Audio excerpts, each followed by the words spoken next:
When dinosaurs went extinct about 66 million years ago, they left a giant hole in the food chain. Suddenly, there were no massive predators ruling the land. But in South America, something unexpected happened. A new top predator took over. And it wasn't a mammal or a reptile or even a dinosaur. It was a bird.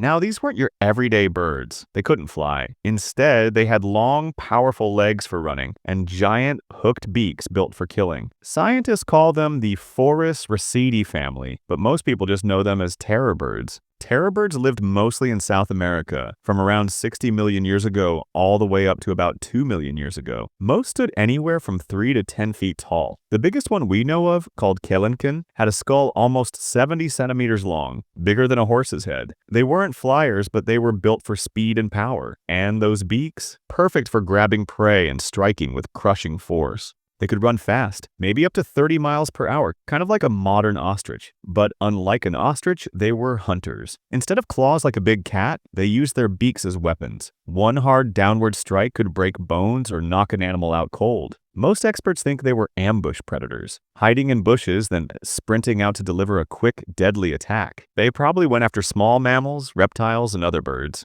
But they also could take down animals the size of small horses. Back then, South America was basically its own giant island, cut off from North America. That meant its wildlife evolved in total isolation. Without big mammal predators like lions or bears, terror birds rose to the top. They shared their world with giant ground sloths, huge armored creatures called glyptodonts, and plant-eating mammals that don't exist anymore. It was an ecosystem unlike anywhere else. There were a bunch of different terror bird species. Kelenken was the biggest. Titanus was the only one that made it into North America. Andalgalornis had a sharp, precise striking style. And Celopterus was small, about the size of a modern rhea. Some were huge and heavy, others smaller and quick, but together they ruled as the main predators for millions of years. Things started to change about 3 million years ago when the Isthmus of Panama formed. That thin strip of land finally connected North and South America. Animals started moving in both directions, an event scientists call the Great American Biotic Interchange. Terror birds like Titanus headed north into places like Texas and Florida, but at the same time, big predators like saber-toothed cats, wolves, and bears came south. Suddenly, the terror birds had real competition.